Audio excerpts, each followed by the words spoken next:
Nilimwisha mwita Mheshimiwa Lutengano George Mwalwiba, atafuatiwa na Mheshimiwa Justina Akadus Rahi. Mheshimiwa Moses Ludovic Kaegele ajiandae.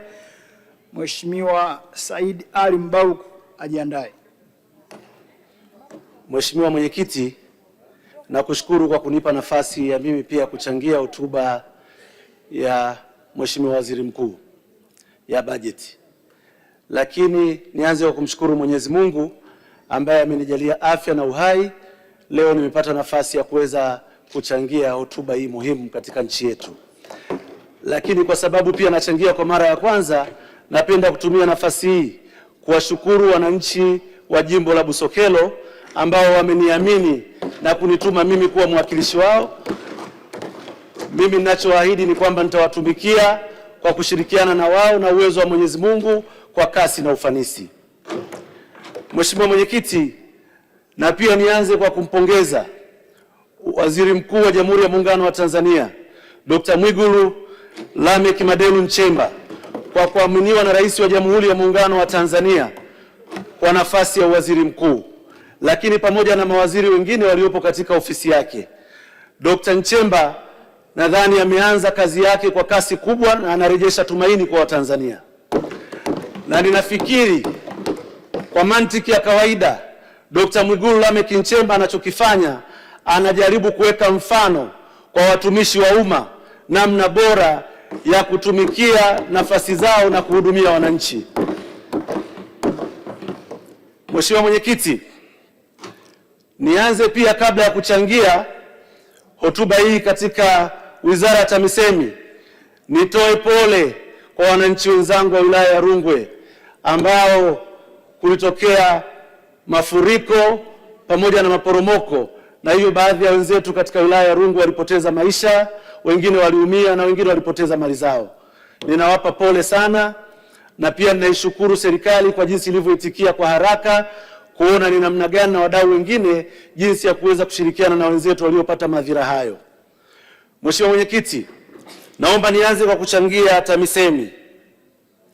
Mheshimiwa Mwenyekiti, wakati unawasilishwa mpango wa maendeleo hapa, tulisema ili tuweze kupata maendeleo ya kweli, maendeleo na mapinduzi ya kweli ni lazima yaanzie ngazi za chini. Na tukisema ngazi za chini tunamaanisha TAMISEMI kwa maana ya kwenye mikoa, kwenye halmashauri zetu, kata zetu na vijiji vyetu. Kwa hiyo naamini kabisa kwamba ili tuweze kufanya hivyo ni lazima sasa Bunge tuone namna gani ya kuweza kuempower na kupeleka nguvu kubwa katika mamlaka ya serikali za mitaa ambayo inasimamiwa na TAMISEMI chini ya ofisi ya Waziri Mkuu. Kwa nini nasema hivyo? Kwa sababu TAMISEMI mpaka sasa hivi ipo sera ya ugatuaji wa madaraka, na hii sera tunasema kwamba ni sera, lakini si sera. Tunatumia policy statement kutoka mwaka 1997 mpaka leo. Mimi ningetoa wito na rai, ningeshauri ofisi ya Waziri Mkuu TAMISEMI waone namna gani wanaweza wakaharakisha kuweza kuiandaa sera hiyo pamoja na sheria ili kuweza kupeleka nguvu na mamlaka katika serikali za mitaa. Wakifanya hivyo, tutategemea tutapata matokeo makubwa sana. Tumesema kabisa kwamba rais wetu wa Jamhuri ya Muungano wa Tanzania Dr. Samia Suluhu Hassan amefanya kazi kubwa sana ya kupeleka maendeleo, na kazi hiyo inafanyika kwa usimamizi wa wafanyakazi na watumishi wa mamlaka ya serikali za mitaa. Tunachoweza kukisema hapa ni kwamba pamoja na changamoto zilizoelezewa hapa na baadhi ya wabunge, lakini ni kweli kabisa kwamba TAMISEMI imefanya kazi kubwa sana. Tunapoongea ujenzi wa huduma za afya, tunapoongea ujenzi wa miundombinu ya elimu, ni kazi nzuri ambayo imefanywa na TAMISEMI. Kwa hiyo wakuu wa mikoa, wakuu wa wilaya pamoja na wakurugenzi wamefanya kazi nzuri sana. Wapo wakurugenzi, wapo wakuu wa wilaya na wengine ambao kwa kweli ni vichomi. Mimi ni mjumbe wa kamati ya Laki. Tunakwenda kutembelea huko. Tukienda kutembea, tunaona baadhi ya halmashauri kweli changamoto za msingi zipo, lakini ziko halmashauri wanafanya kazi nzuri za kupigiwa mfano.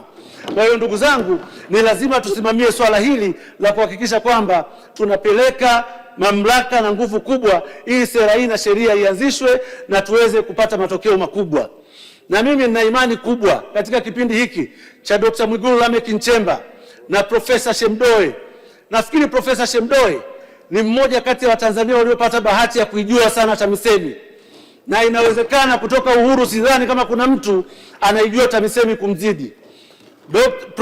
Profesa amekuwa mkurugenzi wa halmashauri, profesa amekuwa katibu tawala wa mkoa, profesa amekuwa katibu mkuu wa TAMISEMI na sasa amekuwa waziri. Nadhani hiki ni kipindi kizuri cha kuweza kusimamia mabadiliko hayo, na sisi tuna imani kubwa sana na viongozi hao wa TAMISEMI.